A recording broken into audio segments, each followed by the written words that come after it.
Assalamualaikum warahmatullahi wabarakatuh. Perkenalkan, nama saya Lisi Mitania, NPM 2006-2003-18, semester 4, kelas B1 Pagi Hukum, Universitas Muhammadiyah Sumatera Utara.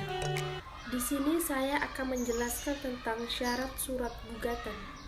Gugatan merupakan suatu surat tuntutan hak dalam permasalahan perdata yang di dalamnya mengandung suatu sengketa dan landasan dasar pemeriksaan perkara yang diajukan kepada ketua pengadilan negeri, di mana salah satu pihak sebagai penggugat untuk menggugat pihak lainnya sebagai tergugat. Sebelum membuat surat kuasa, ada hal-hal yang perlu diperhatikan, yaitu surat kuasa dibuat karena si pemberi kuasa tidak dapat melaksanakan sendiri. Surat kuasa untuk instansi atau kedinasan ditulis pada kertas yang bermaterai. Pemberi dan penerima surat kuasa harus sudah dewasa, sehat jasmani dan rohani. Kemudian, hal yang paling penting ada dalam surat gugatan perdata. Ketika Anda hendak mengajukan surat gugatan perdata, maka akan membutuhkan surat gugatan perdata yang mana di dalamnya perlu membuat beberapa hal berikut ini. Pertama, identitas para pihak.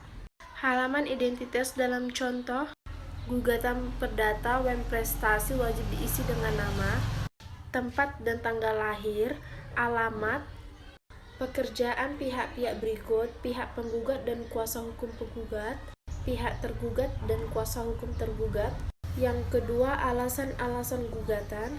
Pada poin ini dijelaskan kronologi kejadian serta alasan yang mendasari penggugat melakukan pengajuan penggugatan kepada tergugat dalam format surat gugatan perdata, dan juga harus menyertakan dasar hukum dari pengajuan gugatan tersebut. Ketiga, tuntutan. Yang pertama, tuntutan pokok, yaitu inti dari permintaan penggugat kepada tergugat. Yang kedua, tuntutan tambahan. Tuntutan tambahan bisa berupa tuntutan kepada tergugat agar membayar biaya perkara, atau bisa juga tuntutan terhadap tergugat berupa rincian nafkah setelah bercerai dalam sidang perceraian. Yang ketiga, tuntutan subsidiar atau pengganti.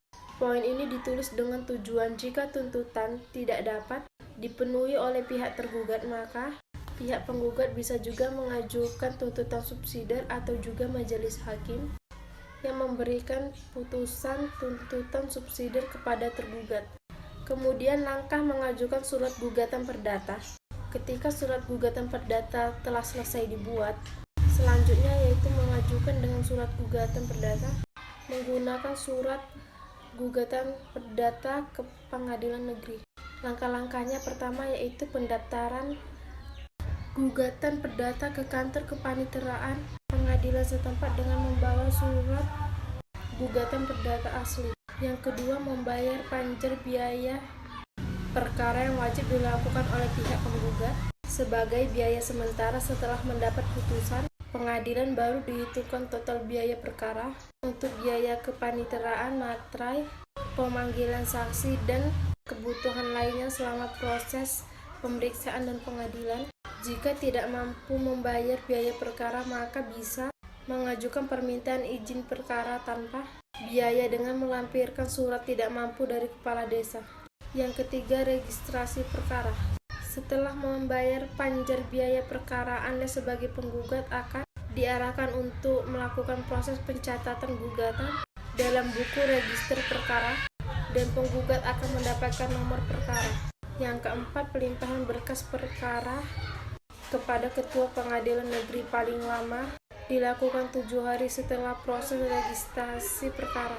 Yang kelima, penetapan majelis hakim oleh ketua pengadilan negeri. Setelah berkas diperiksa, ketua pengadilan negeri memutuskan majelis hakim yang akan memeriksa dan memutus perkara. Jumlahnya minimal 3 orang, dengan 1 sebagai ketua majelis hakim dan 2 lainnya sebagai hakim anggota. Yang keenam, penetapan hari sidang.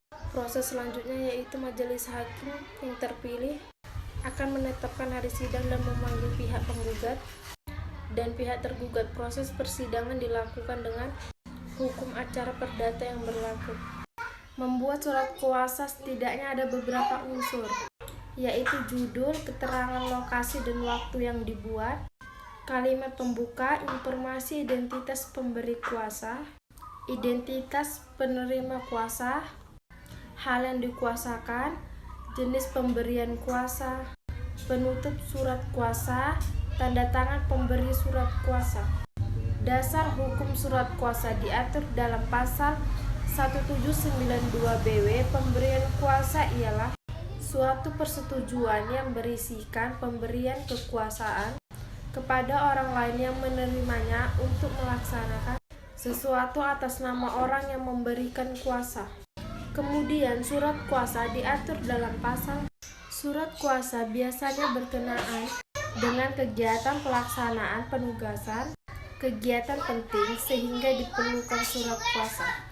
Mengingat pentingnya surat kuasa khusus untuk mengajukan permohonan atau gugatan dalam proses adalah untuk menghindari cacat formil di mana permohonan atau gugatan yang diajukan tersebut akan dinyatakan tidak sah dan tidak dapat diterima oleh pengadilan atas dasar alasan gugatan ditandatangani oleh orang yang tidak berwenang. Demikianlah penjelasan dari saya mengenai syarat surat gugatan. Mohon maaf bila ada salah kata. Wassalamualaikum warahmatullahi wabarakatuh.